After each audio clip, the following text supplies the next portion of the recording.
All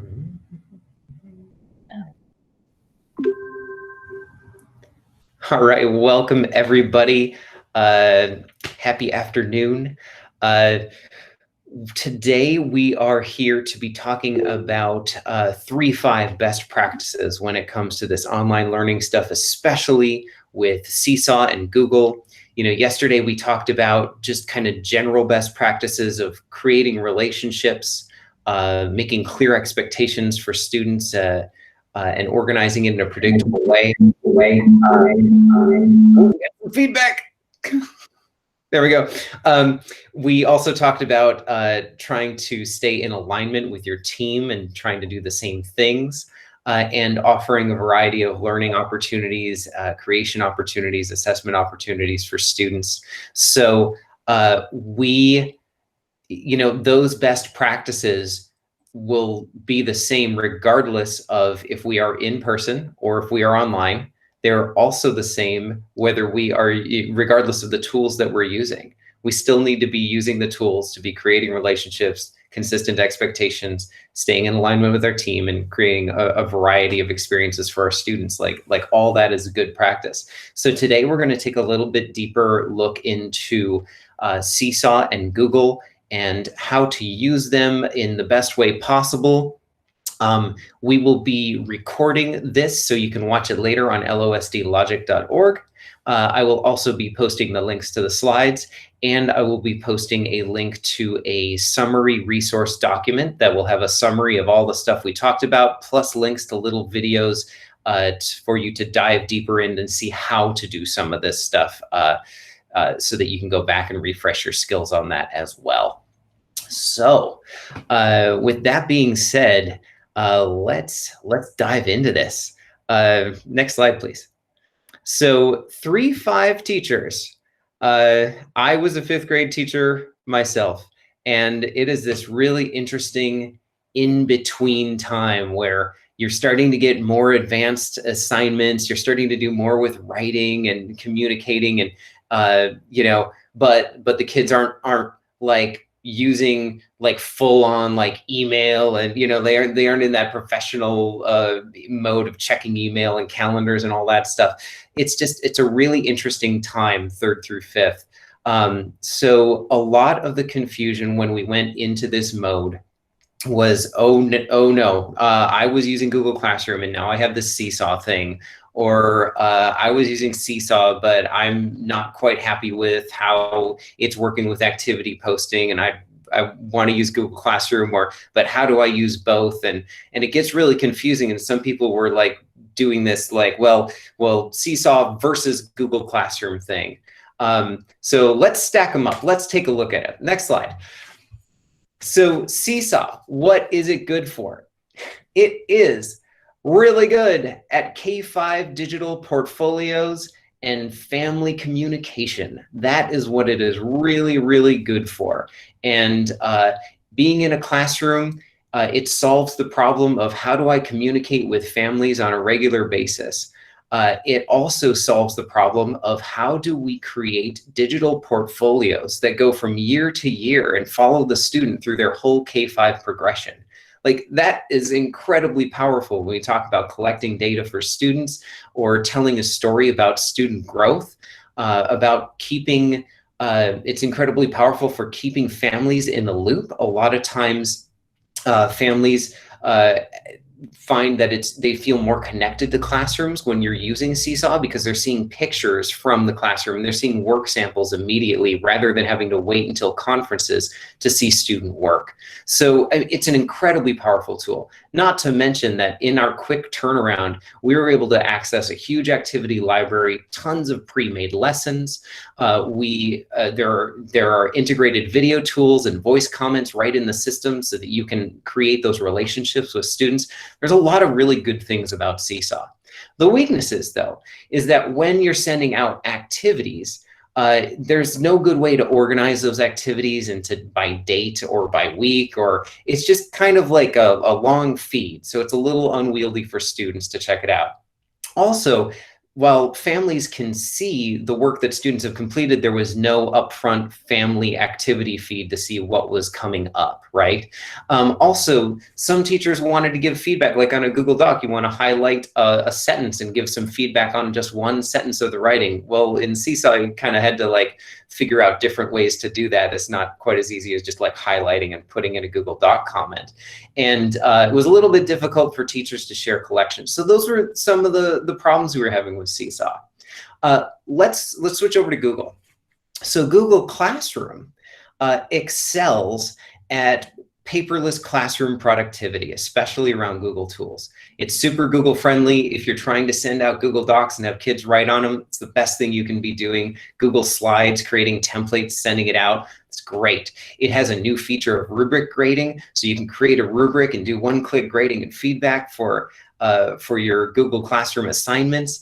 It has a classwork tab, and you can put things into topics and drag them up and down. And it even has a to-do list for students for all of their assignments. So it's really good for paperless workflow. But weaknesses, it's very text-based. There are a few like video tools. There's no like reflection tools. It's hard to have kids annotate directly onto their work and record their voice onto things. It communicates through email. And of course, we know that students K-5 don't really have access to email. And there's no direct family access for Google Classroom. So both of these tools, if we can go next slide, both of these tools have their ups and downs, right? And their strengths and weaknesses. And so which one would I use in my fifth grade classroom? Because I did come from a fifth grade classroom. What would I use? And I think that I started thinking about what would I use if I was in person in my classroom? And the answer is I would use both. What I would be doing is I would be communicating with my family using Seesaw. I'd be sending out newsletters through Seesaw. I'd be sending out weekly updates through Seesaw. And then during my class, I would probably be using Google Classroom to manage my Google workflow and to post assignments and to get templates out to students. And then I would probably have the students, when they're done with their Google work, I'd have them upload it back into Seesaw so that they could reflect on it, add it to their portfolio, show their parents their work. I don't see how these two platforms don't work together. I think that the problems when we talk about Google and Seesaw using it together is that it can get confusing for students. Let's go to the next slide here. So what might it look like in my classroom? Just to refresh here, I'm going to use Seesaw announcements for communication to keep everyone in the loop. So like every week, I'm going to send out an announcement right at the beginning and say like, this is what's happening this week. These are the announcements that are, or these are the activities or assignments that are coming up. This is what you need to know. Then for the workflow, I'm going to work with my team and I'm going to choose either we're going to try to put like all of our stuff in Google Classroom for assignments, or we're going to be using Seesaw for more assignments and maybe use Google Classroom when we need to.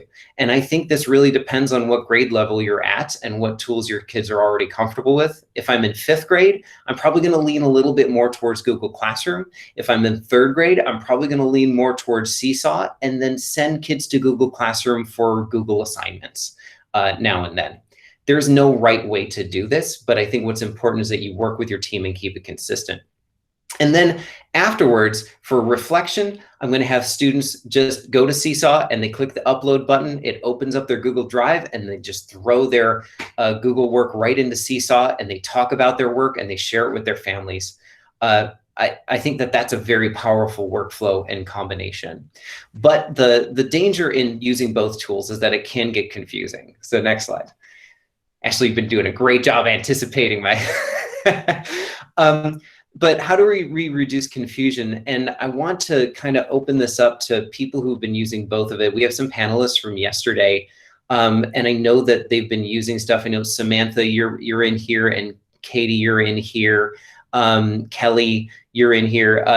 Do you have any thoughts about how to reduce confusion if you're using Seesaw and Google Classroom? Any tips that might be helpful? Yeah, Samantha. One thing that we did is we listed the link in our activity in Seesaw. So in the instructions, if you copy like the full URL, it actually makes it a live link. And so we just put like Google Classroom, whatever the link is for that, in our instructions. So they didn't have to like go up to the top and navigate over. It seemed to help the students know where to go a little bit better. So Samantha, you were using activities in Seesaw. That was kind of your home base, but then you would like link out to Google Classroom when the students needed to work on a Google Doc or needed to work on a Google slide or something. Yeah, and we had it organized by topics like math, reading, and writing. And so depending on what subject it was, they just go in there and the doc that they needed to work on was already created. So made it simple. Yeah. Anybody else? I think somebody may have raised their hand. Mary? Yeah, Katie? So to be honest, I did struggle with this exact question because we didn't roll it out equally. Like I had a 6th grade math class that I was struggling. So one of the things that I really did do on Google Classroom is that I organized my materials by week rather than by topic. And especially for digital learning, that way I didn't ever get to the point where I didn't use the stream versus the stream, but I definitely put all of the assignments for the week. And I also put the date, like Tuesday's assignment and the date of Tuesday and Wednesday's assignment. And then I tried to put all of my links in there. Because we sort of started on our back foot, we were definitely not as fluid between the two, but I do totally agree in my regular classroom all the time. You know, I would definitely really utilize the reflection piece on Seesaw. That's where I see the strongest. And that's really what was so cool about Seesaw is there are lots of great ways to reflect on the week.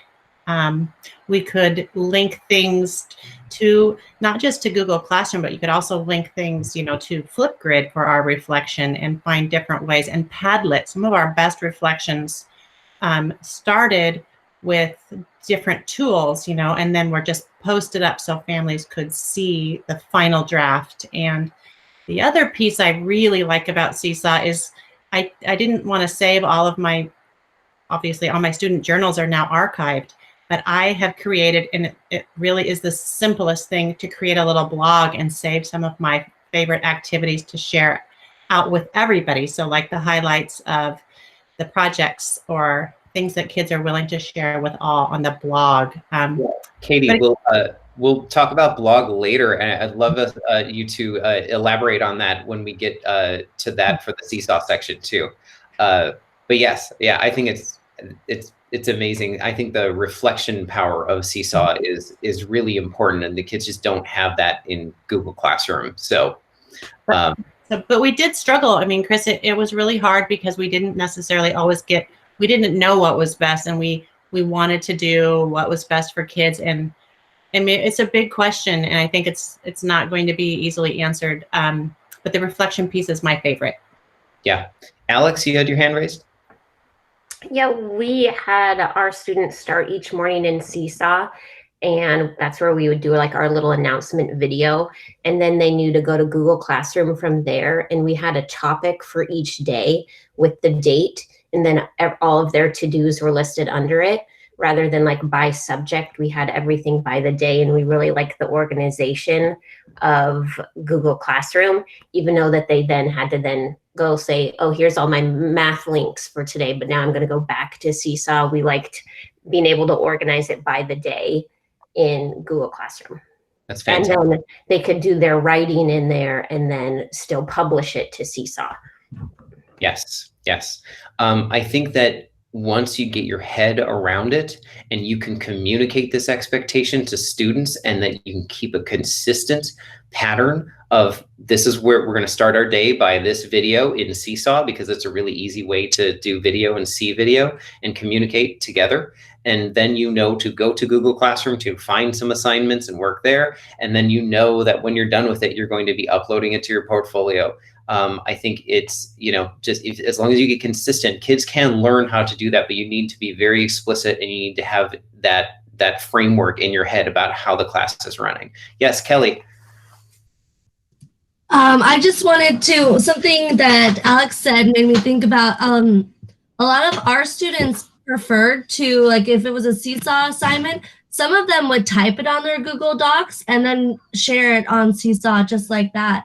And that's not something I explicitly taught, but next year I'm planning on doing that. Oh, that's an excellent point. Yeah, just because it like starts in Seesaw doesn't mean that kids can't use other tools like Google or like Padlet or other things to make stuff and just upload it into the Seesaw as a response to an activity. It's fantastic. So this is not an easy question to answer, and you're going to struggle with it a little bit. But I think the more you have your head wrapped around it, and the more clear you can be with your students around the expectation of about what these tools are and what they do and why we're using them and when we're using them, and then you stay consistent with that, I think it'll be helpful. Not to mention that, like, let's say we start next year face-to-face. Establishing these routines in your classroom face-to-face and using these tools when you're face-to-face makes that transition a lot easier. I know a lot of people who were using Seesaw already, who when we went into this, the kids just knew what to do. A lot of people using Google Classroom, they just knew what to do, but we needed help putting it all together. What I'm gonna do right now is I'm going to, I've cherry-picked a couple of tips from the best practices from Google Classroom from the secondary session from this morning. Nice, Ashley, way to go.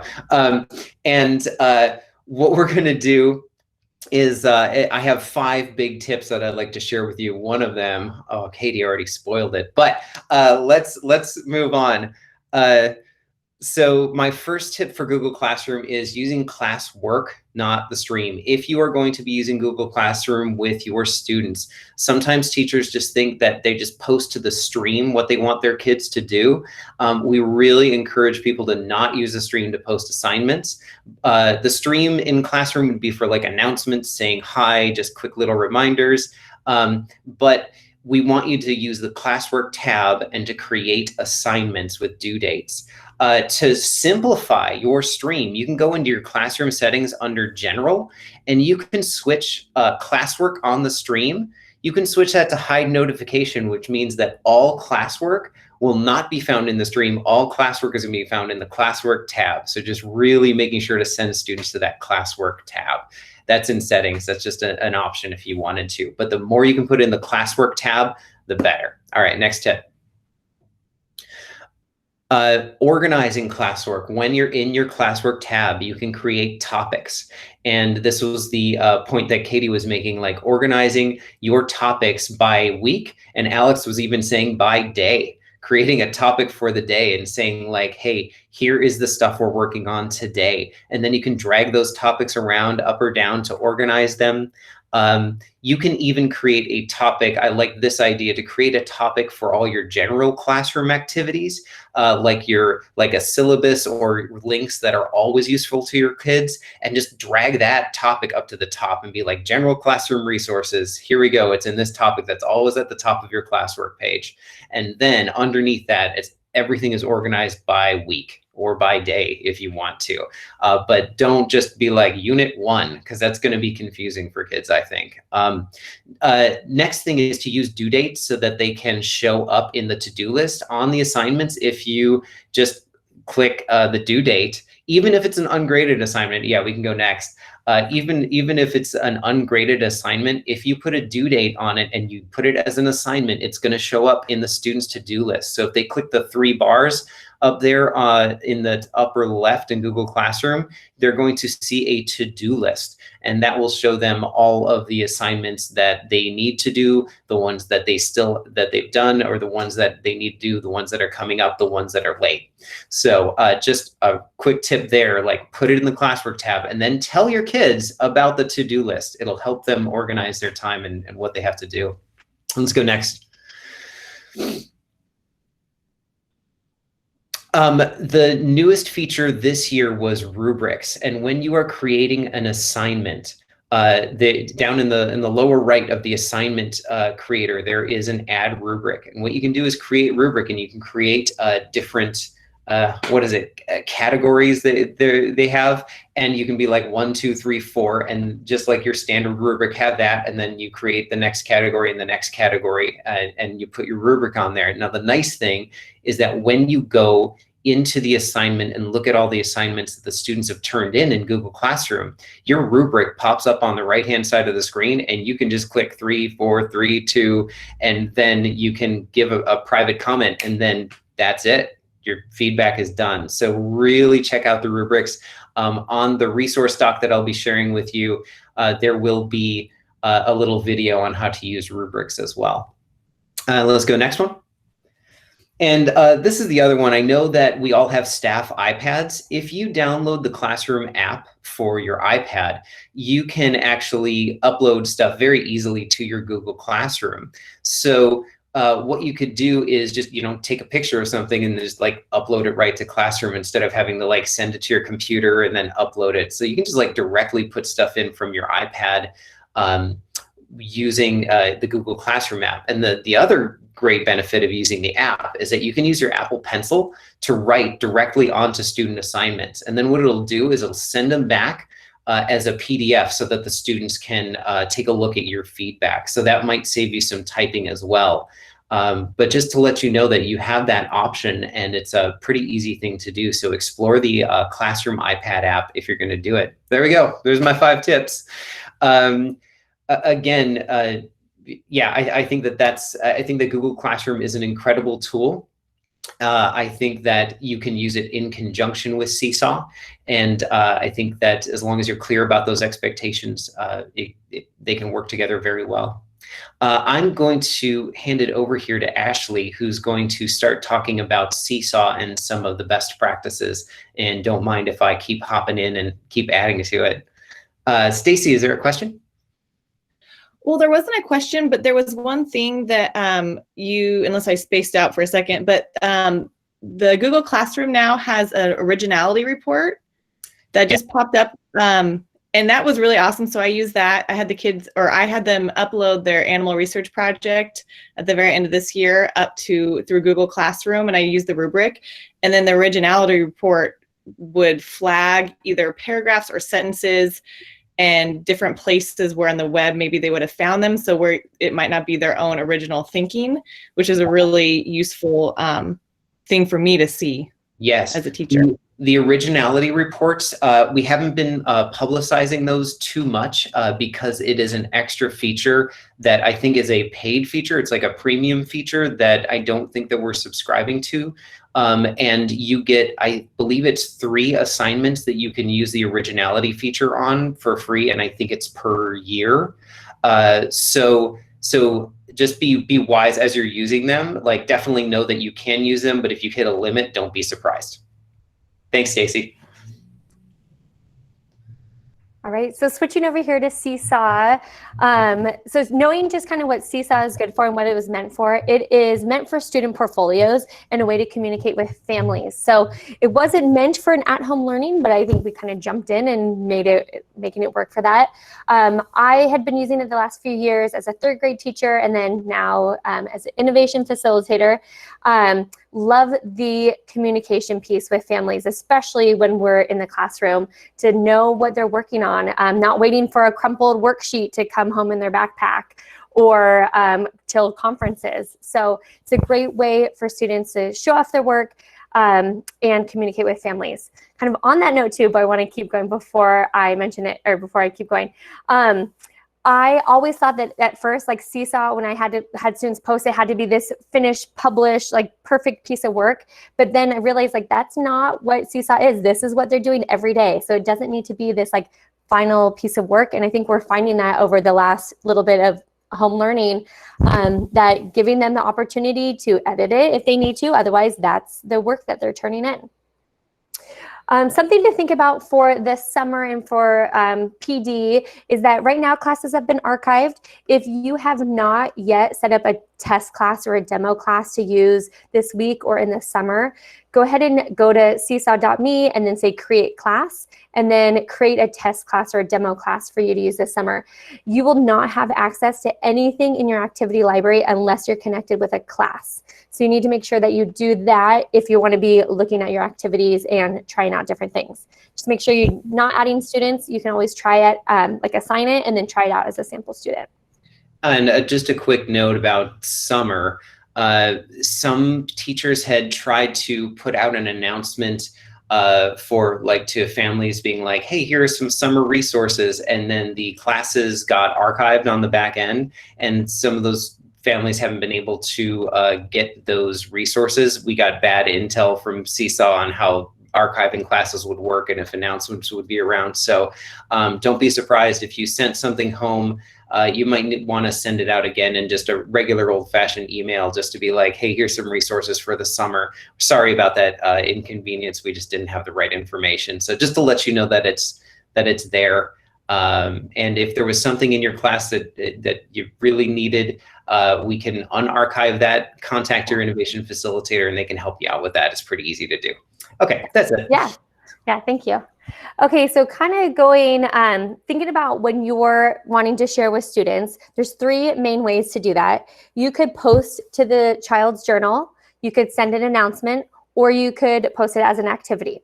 So thinking about posting to a journal, I'm going to spend a little bit of time right now talking about that because I think this is an underutilized feature that we really didn't use very much this year.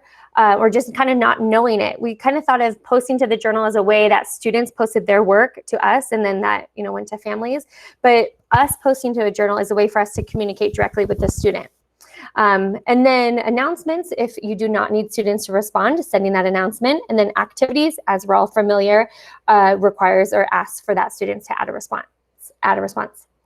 Okay, so posting to the student's journal, you only want to tag the students you want to send it to. It could be that you're posting it to the whole class. It could be that you're only posting it to a small group.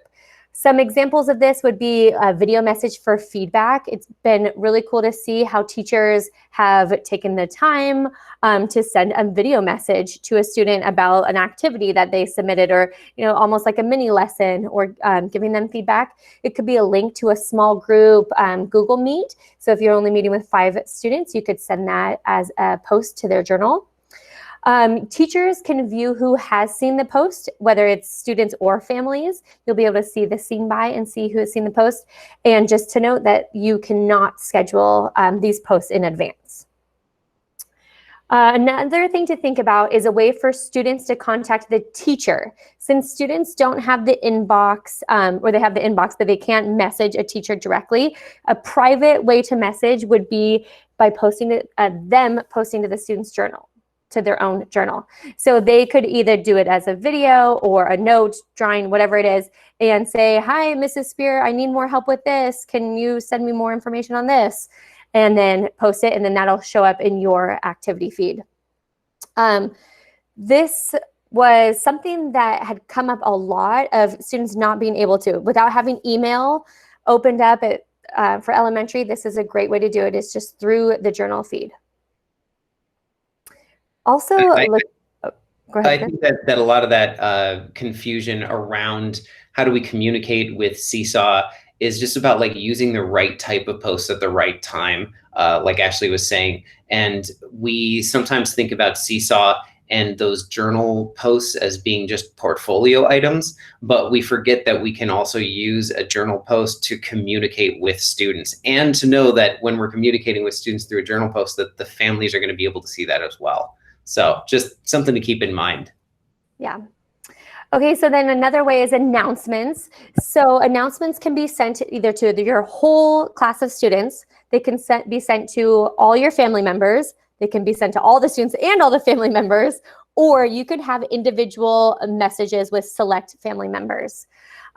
So one thing, so students are not able to respond to announcements, but family members are able to respond, and it would be like a one-on-one private message with the teacher.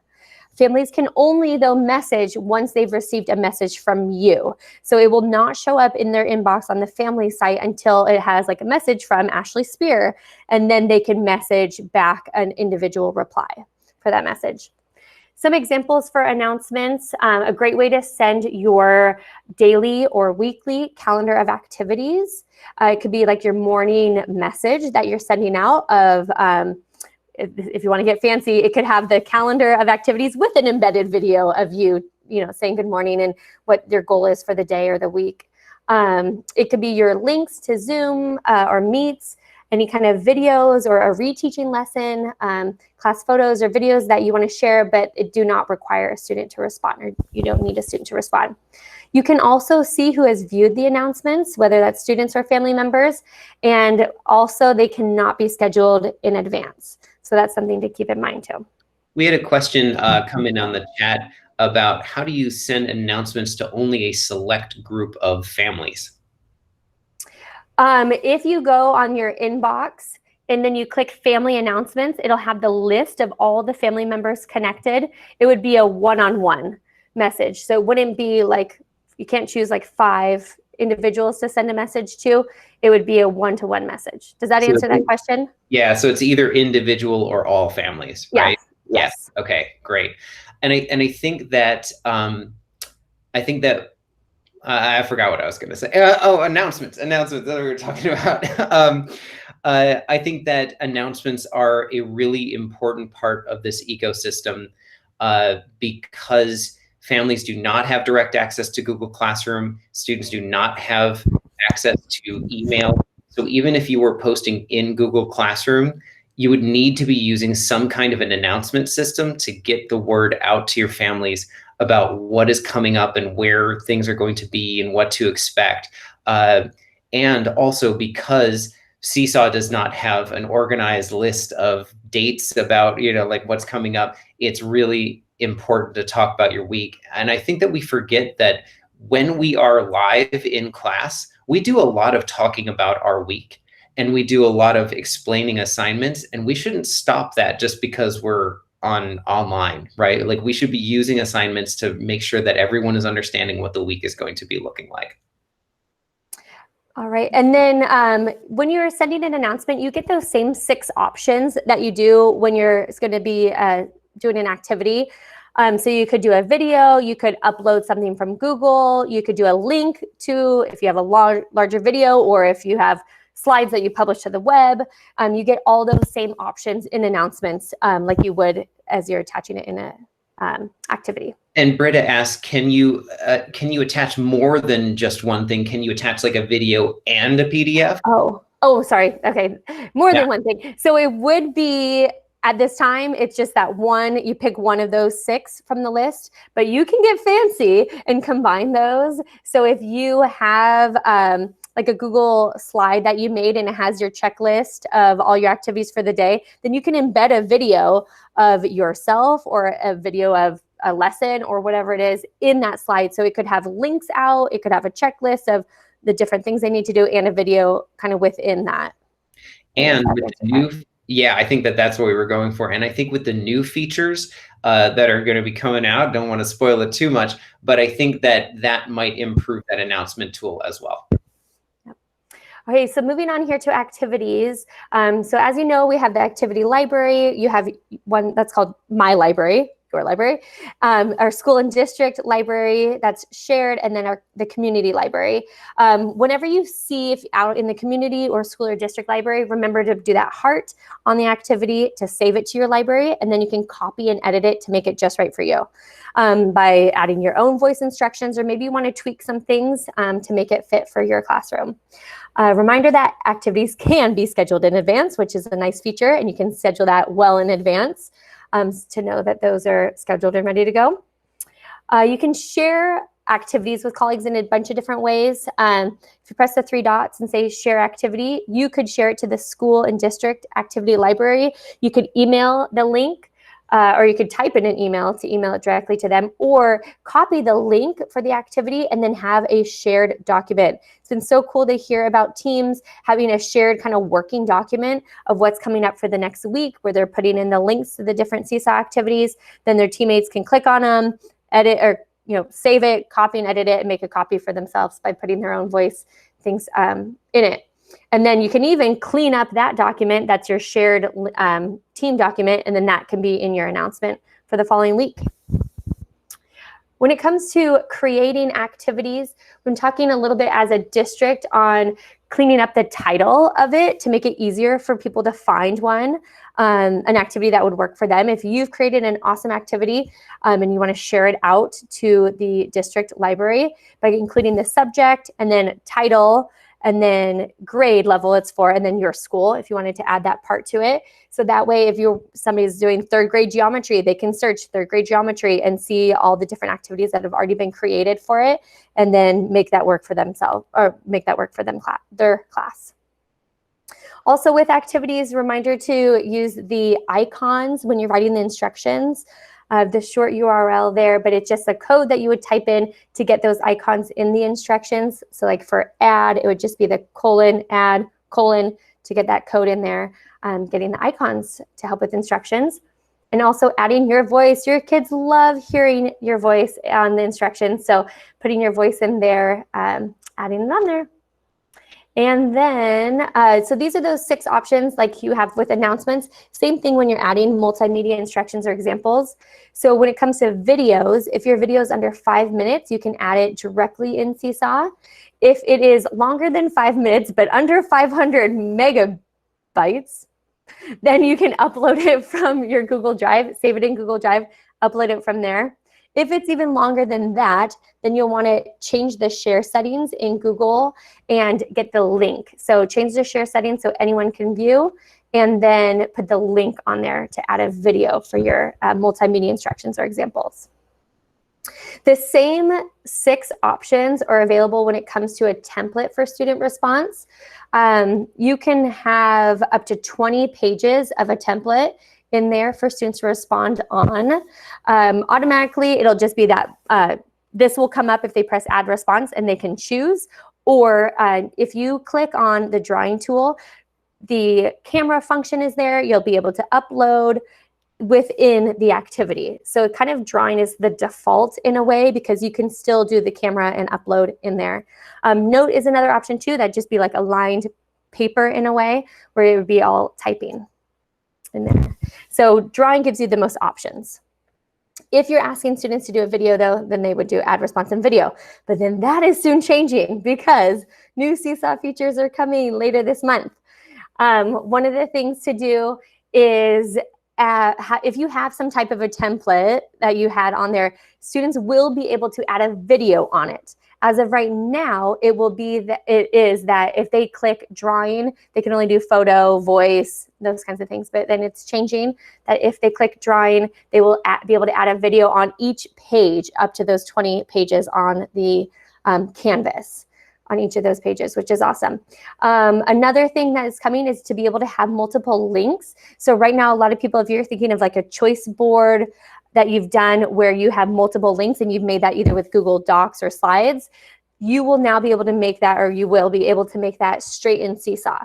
So that'll be really nice to be able to have multiple links on there that you can do in Seesaw rather than needing a separate document for. Am I missing anything there? More links? Yeah, I think the biggest thing is the video uploaded to drawing pages, which is so nice, because right now it's just the camera and drawing and text. Yeah, and like we were talking about with the announcements tool, when you add something to the announcements tool, if you add like a drawing to the announcements tool, then you can start adding multiple videos and links into that. So just like you would for a regular post. That's what I'm hoping. Yeah. Okay, so just a recap here on the creating activities. If you're submitting it to the district library, try to include the subject, title, and grade level, at least, to help others find it using those icons. And then those are your 6 different options when it comes to the multimedia instructions or examples and your template for student response. Yeah. Okay, so those. If we yeah. go back real quick. And then just think about like when you are creating, and if it's creating an activity in Seesaw or creating an assignment in Google Classroom. We need to think about how to make things easier for students to look at, navigate, understand. So if you're using the icons in Seesaw, it's great for everybody because visual is always better. And if you're in Google Classroom, think about adding emojis into your text to help students understand, like, this is a little camera emoji or something like that, to be like, I would need you to take a photo.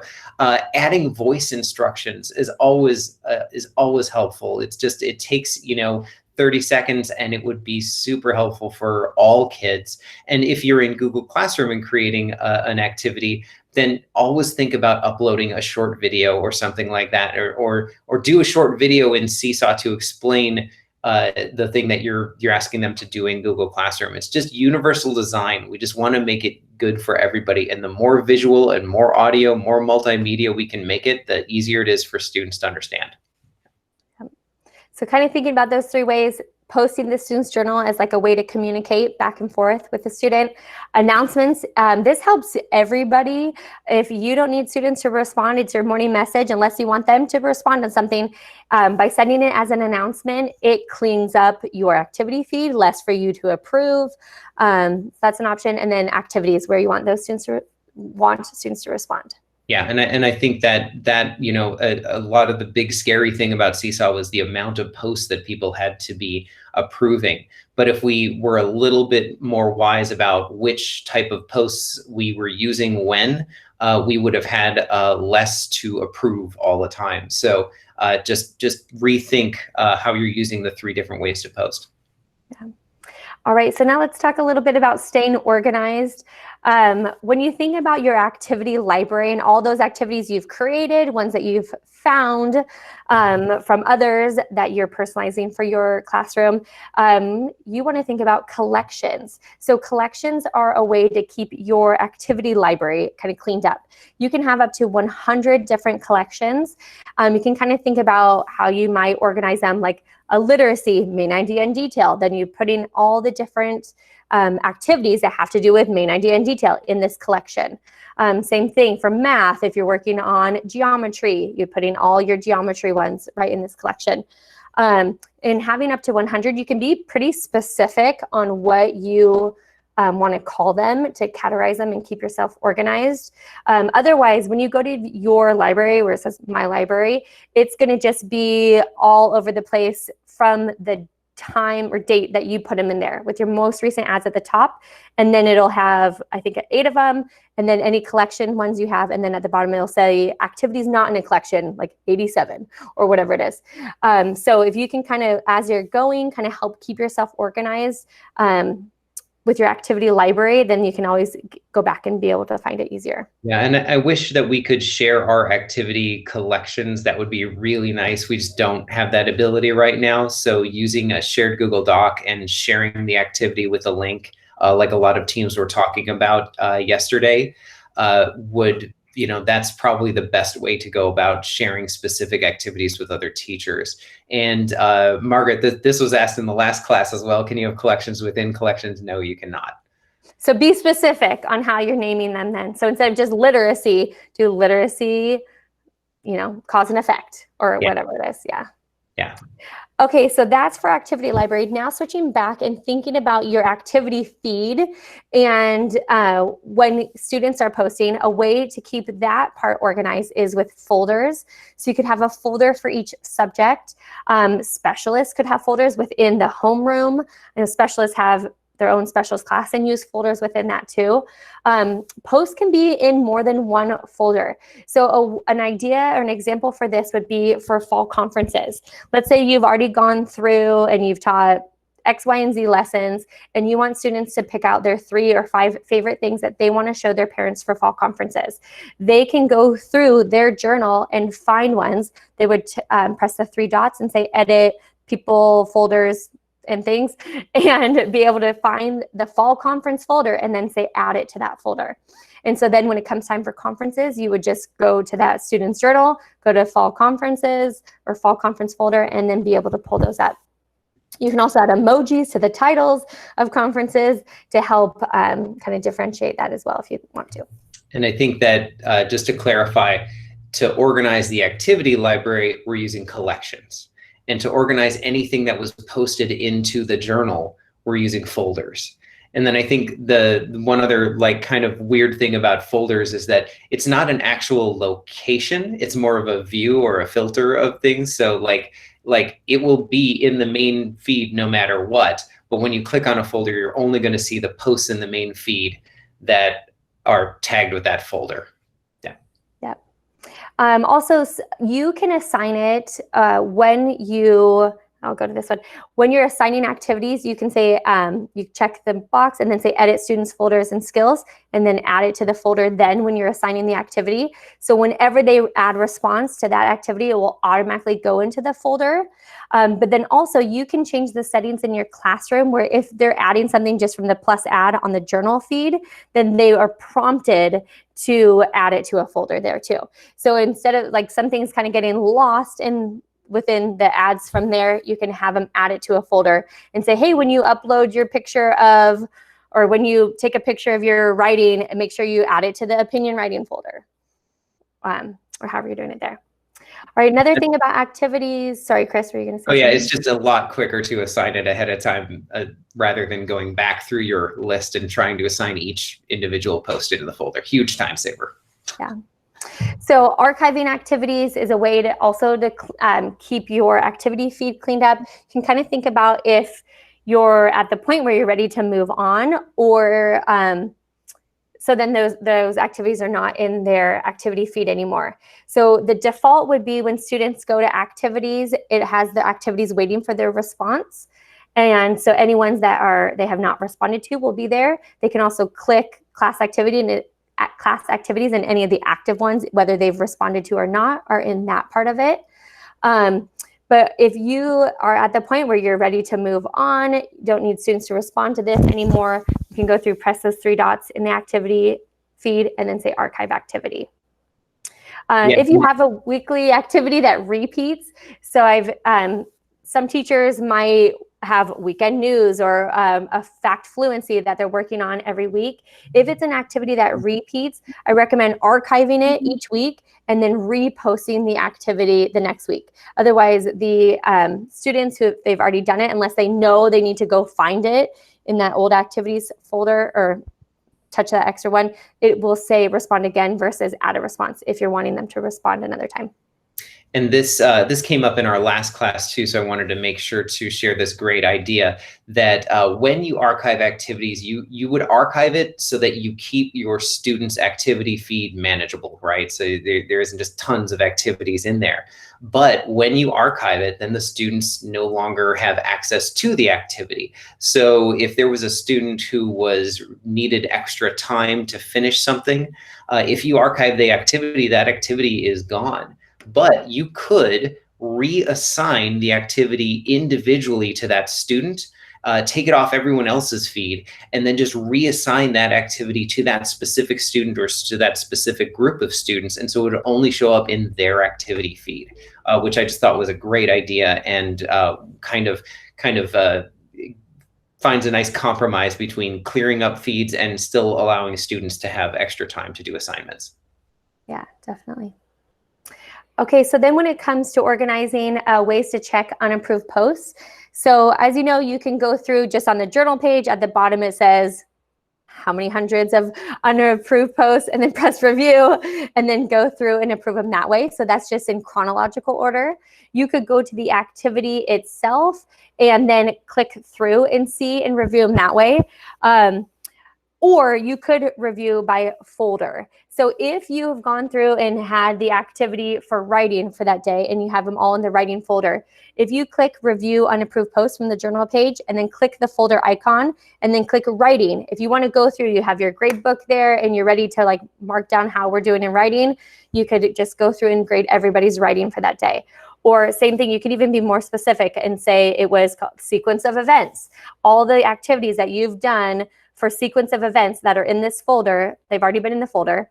So then you can go through and approve them as you go from there. It also helps with grading too. When it comes back, go back to those folders, click on sequence of events and say, okay, where are we at for this? Okay, who needs to reteach? And being able to look at them that way. So as you're approving them, you are wanting to give feedback, and some ways to do that would be to like or comment. You can also do a voice comment. So you might need to click on the comment button and then find the microphone from there. You can do it from your iPad or from your computer. A couple other ways that you could do it is that you could press those three dots and say edit post. Then in here, you could add a sticker with your Bitmoji, the nice work, or you could mark it up. And so if students have done their activity, they submitted it, and you want to like circle it and talk to them about it, you could go in and edit it and get your red pen, blue pen, whatever you want to use, circle number 3, and then do a voice recording and talk about, hey, I noticed on number 3 you did this. Remember, when you're doing this, you regroup that, or whatever it is that you're working on. And then press the green check and either send it back to them, or you can approve it and have them look at it. So sending back puts it in draft mode for students. So it's kind of that orangish yellow mode. So it'll show up in their journal that it's in that draft. Another way you could do this is with keyboard shortcuts for a quick scripted comment. So if you have a reminder or something you want to say to all the class or every student for that day, like remember to read 20 minutes of your Just Right book, or reminder we have our Google Meet tomorrow at 9 a.m., whatever it is that you want to say, you can create a shortcut for it. By doing that, you just go to the Apple, this is if you have a Mac, System Preferences, Keyboard, and then create something like I did, like semicolon 2. And that was a comment that I put back on people after I put my personalized comment, and then that part of like a reminder. And I put a little video to that linked to our resource doc, which I will put in the chat again. But there is a little video on how to do that if you're interested in that. And then just to be clear, the voice comment shows up as a button on the iPad app. But if you're on the browser or desktop, you need to actually click into the comments first, and then the microphone will show up for the voice comments. One more thing too here, sometimes you need to delete a post if it's something that's not appropriate or something that somebody put on there. When you delete it, it's just gone, and maybe students are wondering why. If you can't have that face-to-face conversation with them, I think it's important to post to the child's journal and tell them why, whether that's with a video or a note, and just say, hey, I noticed you posted this. Just want to let you know I deleted it because of whatever reason. And then you can kind of keep the conversation or have the conversation from there. So just let them know why you're deleting it, especially with some of the younger kids. I was getting some really random posts and wanting to kind of have that conversation with them to say, hey, what's going on? Or do you want to meet and talk about it? Just to kind of see. All right, so there's another thing in Seesaw called the calendar view. The calendar view tells you how many posts were posted by day. So you can look here, this was from May, so you can see on Saturday, May 2nd, there was 9 posts that day. The thing to keep in mind though, it's not the day that the students posted it, it was the day that you approved it to be posted. Because I was trying to use this to look and say, I wonder how many students are posting on the weekends, like wondering if they're saving most of their work to do over the weekend. But then if I'm not approving them on that day, then it wasn't really accurate on that. But it kind of gives you an idea of if you are approving it on the day, and like before you go to bed every night, making sure you have 0 posts, then that would be accurate to kind of see. So that just kind of gives you a different view. Once you click on the date, it'll show you all 9 posts or 54 posts from that day of what's been posted. One more thing to think about is when in doubt, write it out. Especially with math, this has been the struggle. This was from the student panel of students having a hard time of being able to show their work, and teachers having a hard time trying to get out a magnifying glass in order to see student work. So a couple thoughts with this would be to have them take a picture or to write it on paper first instead of trying to do it, especially when they're using a Chromebook on the screen, but write it out on paper, take a picture of it, have them add a page to that response, and then go into 1 or 3 problems in depth or 1 problem per page, and then even use the microphone to then talk about like, oh, when I did this, and then being able to explain their work here. Yeah, I think that was, if you listen to the student panels, that is one of the most difficult things, especially around math. but I'm going to say that that's not a Seesaw issue. That is just a computer issue. There is no good platform that allows you to write really well, very clearly. It's really hard to do math on a computer. So yes, some of these things like having kids take a picture or then add another page so that they can do a problem in detail.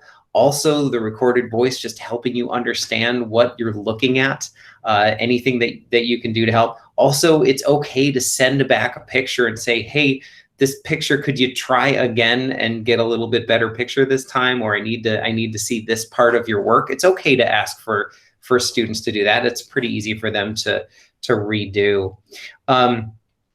Yeah, it's really challenging. What I'm hoping is that next year, if we're in this situation, that students will have printed materials for, like, especially for their math work that they can be working on and then taking some pictures of. So, see.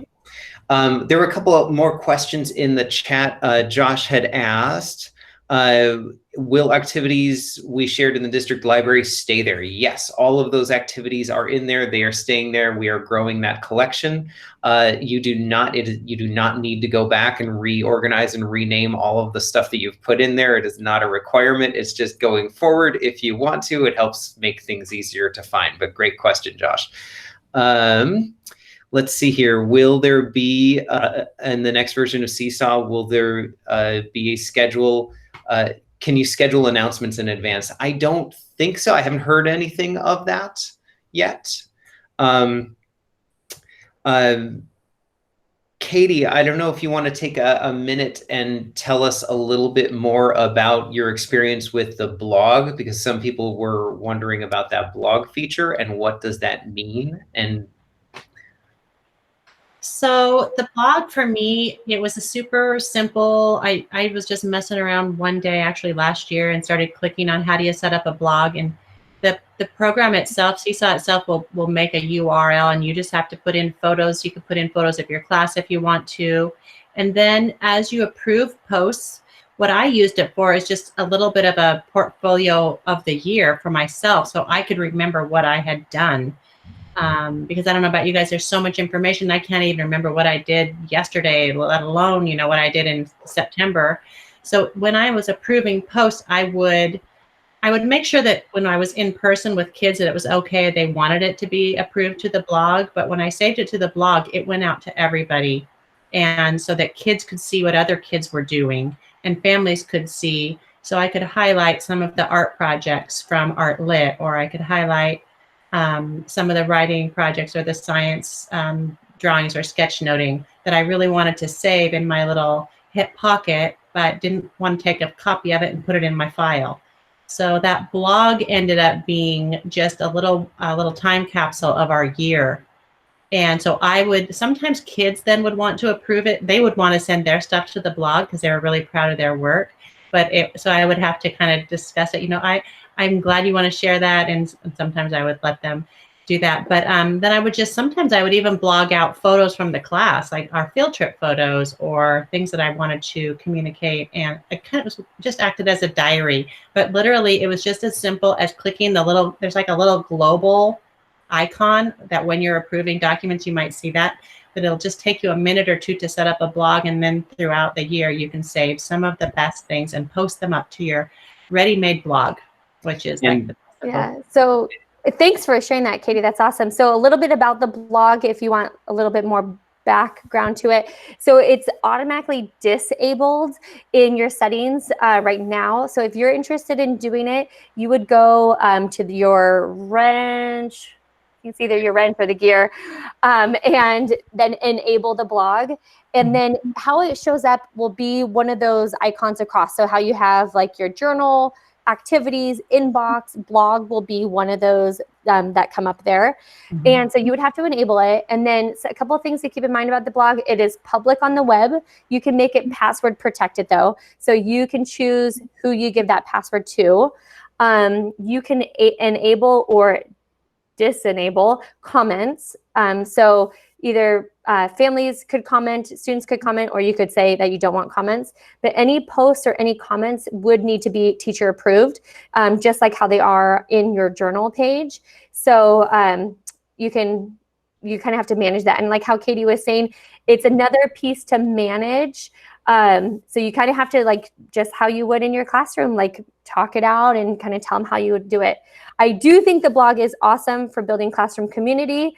I think it is great to have an authentic audience in a way, like knowing this is not just going to you, this is not just going to you or family, but others are seeing this too. And it is also great during distance learning, or if we are somewhat separated, to be able to kind of show some exemplar work or kind of setting that bar for some students. Yeah. I'm going to wrap this up here, but I will stick around for more questions and comments. And remember, we have that document that I've linked out a couple times, and I will also put it on the LOSD Logic page along with the recording to this meeting and the slides so that you can review it. But I think the big takeaways here are that both Google and Seesaw are very powerful tools, but they both have their shortcomings. And if we can use them for what they're really good at and use the other one to supplement and just be really clear about our expectations, we can create a cohesive ecosystem, and it's okay to use both. So we will be coming out with more info at the beginning of the school year on new features for Seesaw. We'll make sure to shout it across the hills so everyone knows what's going on. And we are here to support you. So please let us know. Thank you for being here. Thank you for all your comments and questions. And we'll stick around and answer some more questions if you want. So have a great day. Sun's out. Go outside.